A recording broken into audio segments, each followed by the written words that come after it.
It's interesting. The other day I was having just some random German lemon drink that's like healthy bio thing, and it inspired me to make a video about what I'm going to talk about now. Is the drink, when you first took a sip of it, because it's like a super healthy drink, it's really bitter and strong and not a nice taste, really. Not something that you could consider pleasurable, but you can tell that it's healthy what you're consuming, and I'm all about that type of stuff. After, when you had the swig and it went down, the taste that was left in your mouth was kind of sweet.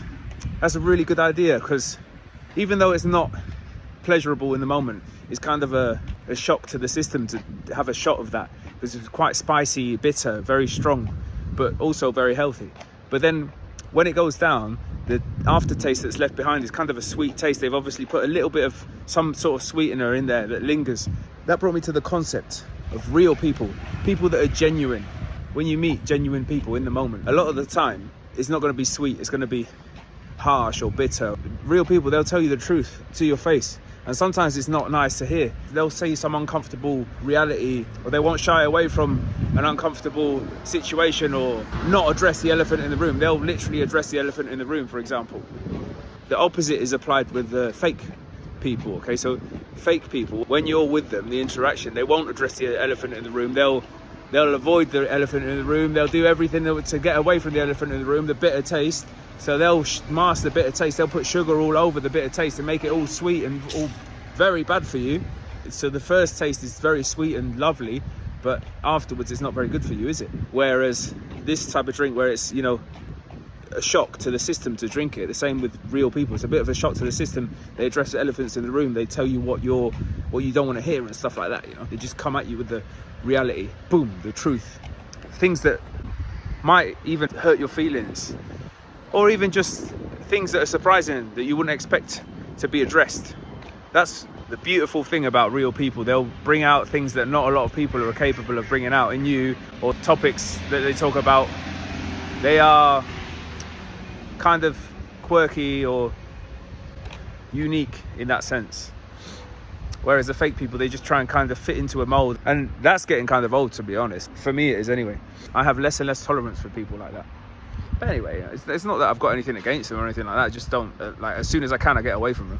You want to be the type, like the drink, like that healthy drink. You want to be like the healthy person. So you give a bitter taste in the forefront, but then when you go away and let them mull over, digest all the information that they've taken in from being around you, it leaves them with a nice aftertaste. That's what you want. Like, literally, that's something that I strive to do. And you achieve that by confronting the difficult things first, confronting all the difficult things that people would avoid. You'll notice in what I talk about that a lot of the common theme is delayed gratification, and it's the same with human interactions. You're just delaying the gratification. You're doing the uncomfortable thing first, and then you're doing the comfortable nice thing, and that will leave a nice aftertaste in a lot of people. They might not even like it in the moment. A lot of the time, in my experience, a lot of the time people like, in the moment, they don't like me, you know what I mean? Sometimes I am who I am. What you see is what you get. But I'm never coming from a negative place. I'm always checking myself to not come from a negative place. I'm always not trying to be a hater and stuff. I'm just trying to be as positive for me, more than anything, selfishly for me. But obviously that rubs off on other people, and sometimes it rubs people up the wrong way. But that's not my problem. I'm not going to change just because it rubs people up the wrong way. I'm not going to get in people's faces either. You know, if I can see that someone's getting annoyed by me or something like that, then I'll just kind of stay out of the way or whatever. But I'm not going to take it personal. I'm not going to react to it either. I'm not going to change my way. But anyway, a lot of the times in my experiences, I've had that type of thing where, you know, something happens, something strange happens, and people react like in the cookie cutter way, where it's just like the people that aren't able to kind of separate themselves from the group, that are kind of peer pressured into behaving the way that they are. They aren't able to separate themselves from the group, so they aren't able to give their own unique perspective or reaction to certain situations that happen.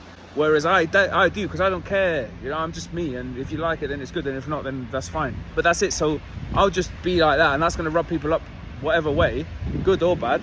But sometimes it's not good in the moment, but I go away, things get digested, things settle, and then I meet that person again, and lo and behold, they see me in a really good light. Why? Because they can see that I was actually being genuine and real, and that's priceless. So some people are able to recognize that after the fact, not immediately, because it's sometimes social situations or whatever, there's a lot of information to take in. They'll mull it over and then be like, oh fucking hell, that was actually a really brave reaction that person had, you know, or he was just being like really genuine and vulnerable, and that's like rare and refreshing, and that's something that draws people to you. They want that to be rubbed off on them. They want that. They want that for themselves. They want that exact thing. So it's the aftertaste, you know. In the moment, it's like, oh, bitter, harsh, and whatever, but it's actually healthy. As an aftertaste, it leaves a nice little taste. And they go and mull it over, and they're like, wow, that was actually quite refreshing. So that's something that you want to bear in mind. You want to try and aim for that, strive for that. And that brings me to another topic, or what I was thinking about. What I'm actually trying to develop in myself and other people, but myself mainly, is the, you know, the genie. You know, like you've got the genie inside you. You're trying to bring out the genie, the magic genie that's got all the tricks and can fulfill all your wishes. I know it's kind of mad, but at the same time, it is true. You know, some people have got like a really strong, powerful genie inside of them, and they can bring it out whenever they want, or not always whenever they want. They need alcohol to bring out the genie, or they need something to allow themselves to bring out the genie. What I want is for me and for people around me that are consuming my content and information to be able to bring out their inner genie on command. And it's the personality, you know, the genie is the personality. Engagement, being your engaged self. And being engaged doesn't necessarily mean that you're going to be burning calories and going mental and bringing all the energy. That's depending on how you feel. You've just got to be congruent with how you feel. Congruent, like having integrity with how you feel and acting the same way that you feel, not hiding away from your feeling. That's all it is. You could be engaged and be chill as well. Doesn't necessarily mean that you have to be bringing a huge amount of energy to every interaction. The genie adapts itself. It's like smoke in the bottle or whatever. He's a smoke, isn't he? But he adapts to every single shape and form and whatever. You've got to be able to adapt and bring out the best of yourself in every situation, like the genie, and that will make you. That's like magic, boom, and that will get you. That will grant you your wishes. If you're able to bring out the best of every single situation, that will grant you your wishes. And you'll be like the genie in the bottle. You'll be able to bring out your genie, your own unique genie. Everyone's got their own genie. You'll be able to bring out your own unique genie in the bottle. All you have to do is listen to what I say and listen to my videos. That's all you have to do. Follow my information for free on TikTok and on YouTube. That's all you got to do. Bring out the genie, draw him out or draw her out of yourself. It's your personality, the real one, the good one, the one that's gonna make a positive impact in the planet, on the world, on the people around you, on the people you love. You're gonna share your love, your own unique perspective on love. That's what it's all about. So bring out your genie. Let's bring out your genie together. You can do it for free just by watching my TikTok videos and YouTube. So follow, subscribe, like, all that. That all helps, okay? And if you want something that's more personalized and catered to your own necessities, you want to work closely with me, then that's like everything. It's not for free, but it is possible to do. You just have to contact me. And if I can see that you are a genuinely hardworking person and someone that's serious about it, then we can work together for sure. And we'll get you to bring out your genie on command by yourself wherever you go. You won't need to rely on any externalities ever again. I'll give you the formula. I'll give you the formula, man. I can give you all the information, but if you don't go out and take action, you ain't gonna get nowhere, mate. So that's it. Let's bring out your genie. Let's bring out your inner genie. But if you're watching this video, you're wanting to do it, but you're not able to muster up the courage to go out and be yourself, or to actually apply you just feel like you need a little bit of extra push. You shouldn't wait That's for sure. You shouldn't wait any longer. You're watching all this content. Now's the time to take action. Time's passing. You're only getting older. And each day that you don't take action, that you don't improve yourself, that you don't make the effort to get this down, is another day that you've wasted. And time's only going to keep passing, you know. You're never going to get the time back. And time's your most valuable asset. So stop wasting time and take action and send me a message. And let's work together. Let's get this sorted once and for all. It'll unlock the doors to all your wildest dreams. The thing is, what's going on is your genie's locked up inside of you. And what you want to do is you want to unlock your genie from inside of you. Because once you've unlocked him, you don't lock him back up, he's unlocked. So then you just bring him out whenever you need to, whenever you want to. But first you've got to unlock him. And then once you unlock him, you're going to keep him out for ages, because it's been such a long time, or basically a long time coming, all your life, that you haven't had the genie come out, or only once in a while. And then you're going to want to use him all the time for a while. So you've got to unlock your genie. It's crucial that you unlock your genie as part of becoming who you're supposed to be as a person, as a human being. It's part of your soul journey. It's basically letting your spirit live through you. Your genie. Unlock your genie. Come on, let's unlock your genie. But you can't think your way out of it. You can't use your mind to unlock him. He's not going to come out. He's not going to be able to. You're not going to be able to break the chains. The chains are too strong. You've got to go out. Get out of your head. Get out and take action and do stuff and practice. That's how you liberate the genie. But that's it. Once the genie's liberated and you've lived that experience of letting your genie roam free, then you can let him back in the bottle, back in your mind, back in yourself. You don't have to bring him out every single time. Not everyone's going to like your genie. Not everyone's going to be happy that you've got your genie, that you've let your genie out, that you've found your genie, okay? And you don't have to show it to every single person that you meet, okay? Some people are not ready to meet your genie, and some people don't deserve to meet your genie. So don't be wasting it. Plus, your genie's powers, it needs to rest sometimes. If you bring out your genie all the time, it gets weaker. So you've got to rest. That's where contraction and expansion comes in. Okay? Once you've unlocked your genie and you learn that you don't need to bring him out all the time, that's where the pricelessness of it comes in. Because you realize that you can take it wherever you go, whenever you want, and there he comes with you. And he's going to open up all the doors. But you've got to be brave. You've got to take action and do things that nobody wants to do. That's why not a lot of people got their genie, at least not without any externalities. But without the externalities, that's the true genie. People using the fake genie, using cheats and stuff like that by using externalities. What you want to do is bring out your genie without any externalities, just using your own willpower and action, and draw him out by yourself. That's the way it's done. That's where your true genie comes in. That's why this is so much better than any other way of doing it, okay? So that's the thing. That's why it's so incredible. It's not the same to bring out your genie when you use externalities than to bring him out when it's just through your own sheer inner generation, through auto-generation. It's not the same thing. It might seem like the same thing on the surface, but it's not. Because the root of where it's coming from, the core of that genie, and the substance that genie is running from is not the eternal substance. If you're using externalities, the fuel that it's running off of is not the eternal substance. It's running off the fuel of the externality that you're feeding it. And that's ephemeral. It runs out. Eventually, that fuel that you're using as an externality is gonna fade.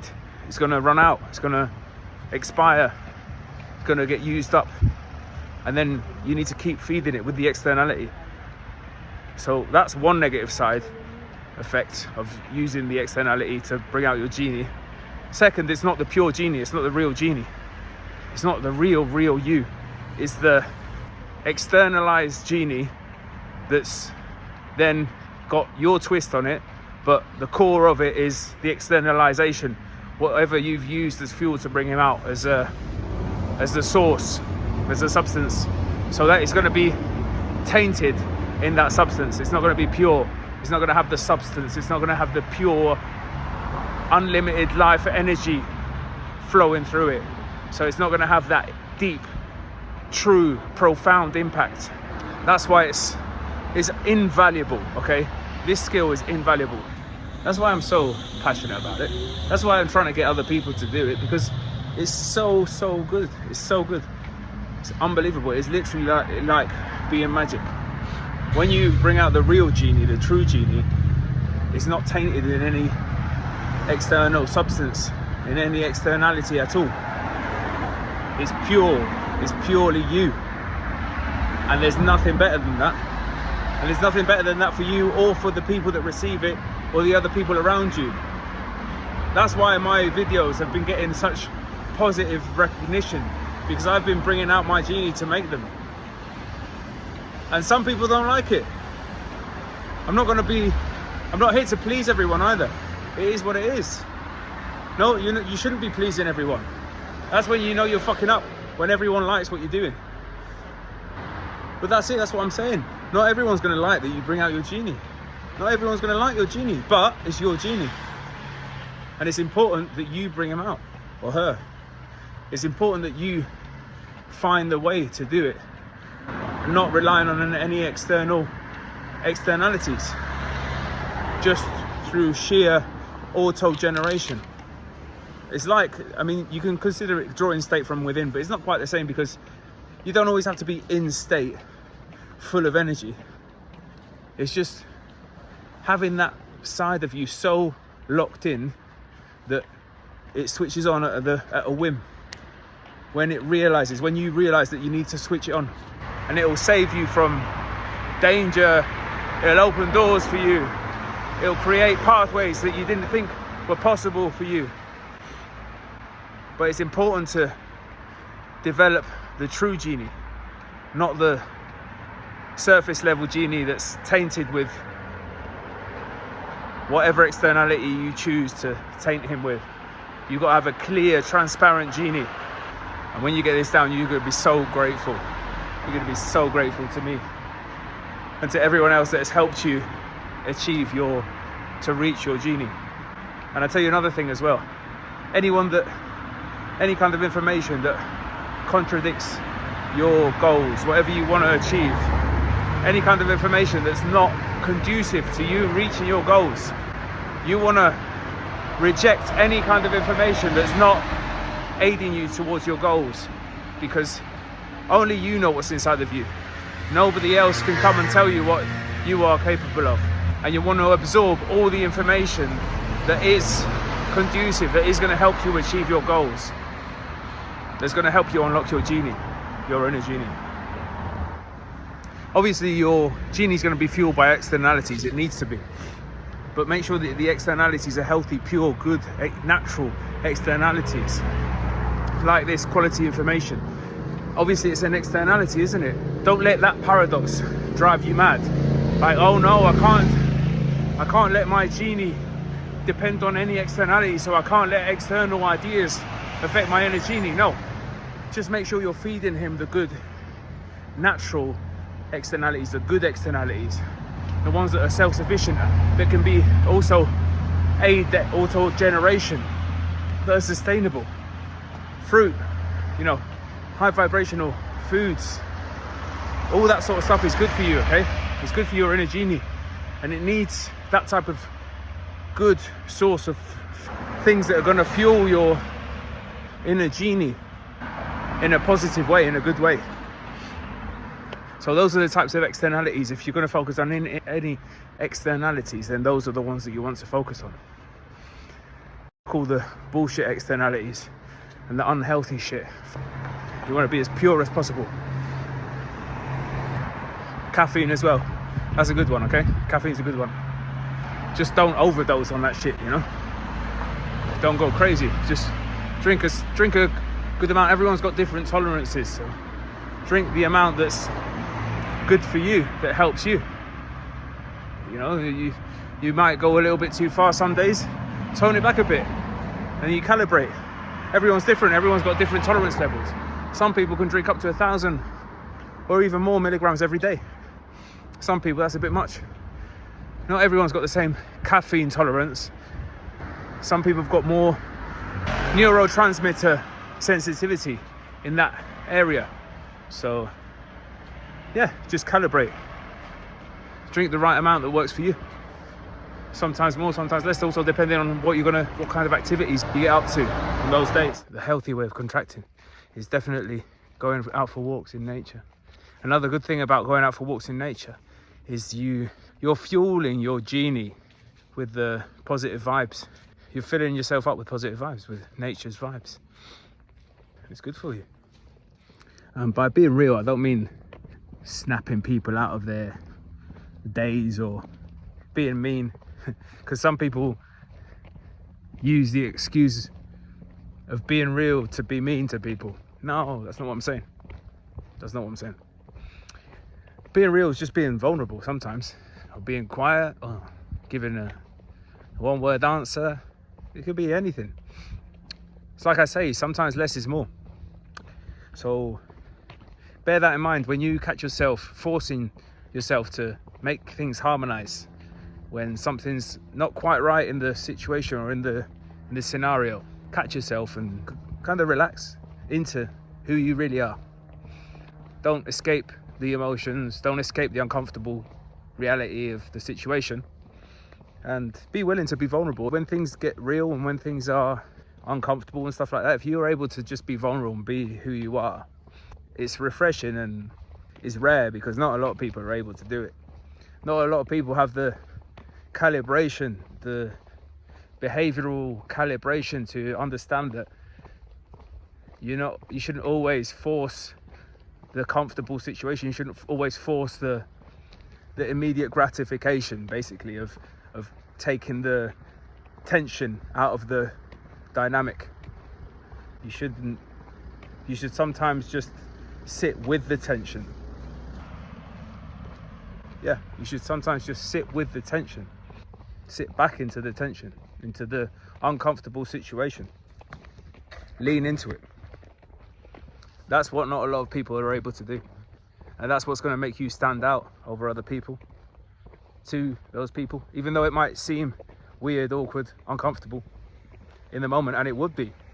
If you're able to hold that pressure as well and just stay in your frame and in your reality and not let that shake you, that's like a golden star or something. I don't even know how to call that. It just puts you way out there, unique. It's like one of the only people that's ever been able to withstand that kind of uncomfortable pressure and not cave into it, not let peer pressure or external forces change your behavior, turn you into one more of the group. But it's not easy. This what I'm talking about now is something that is like the fruit of the labor. It's the fruit of the labor, the fruit of being consistent with all the good habits.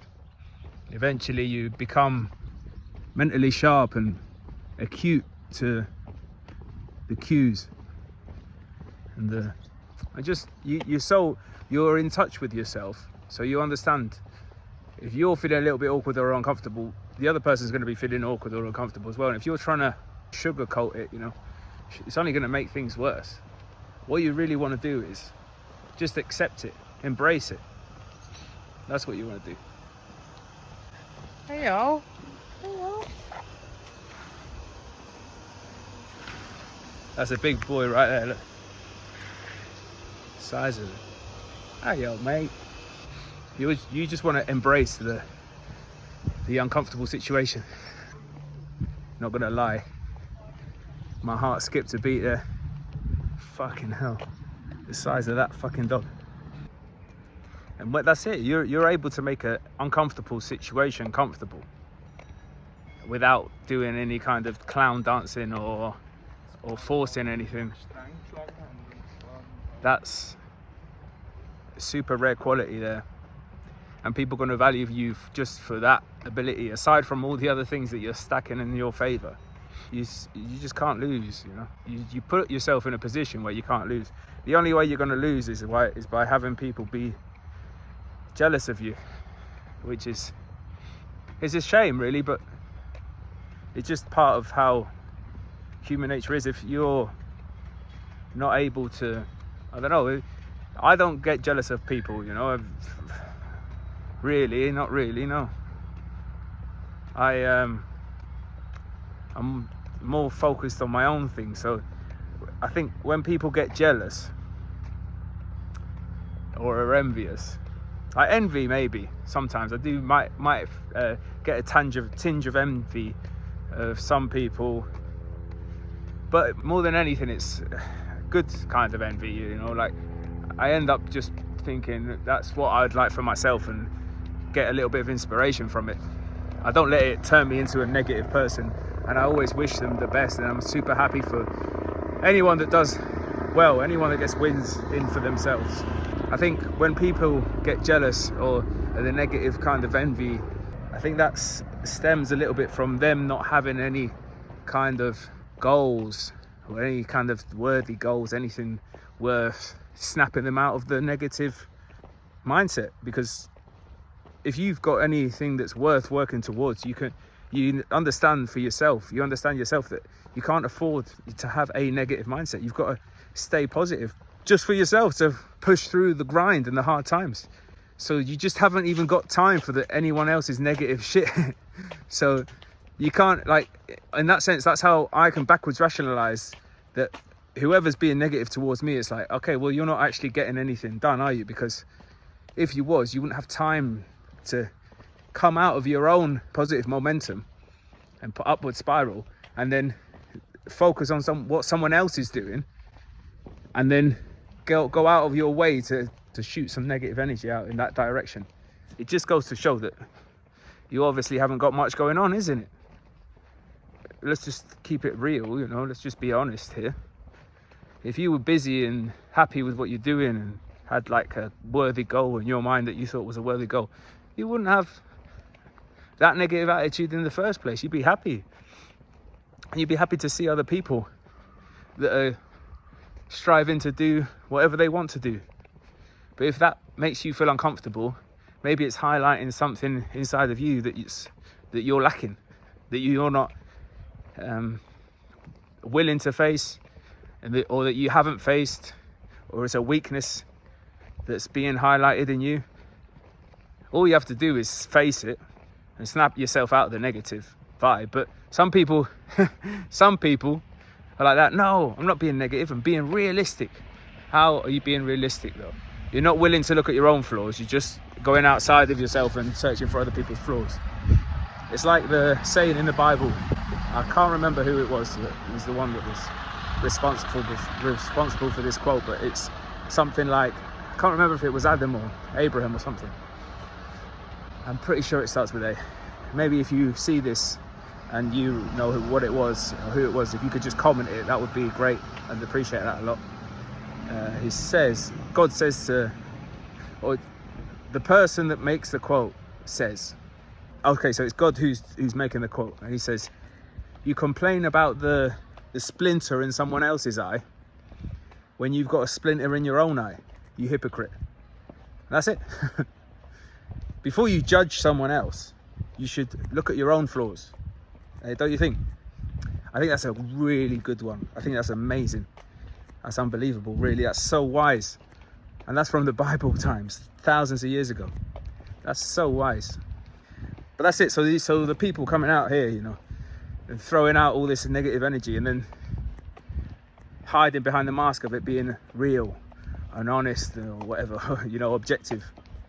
But it's not, is it? It's not really objective, because if you're not willing to see my side of things, you're just shooting out your own perspective and then claiming that's the reality and nobody else's reality is real.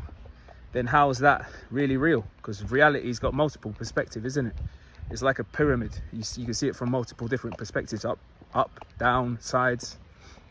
So I'm not saying you're wrong, but I'm also not saying that you're being positive, especially when you can see clearly that you're not being positive, that you're actually just trying to bring someone down.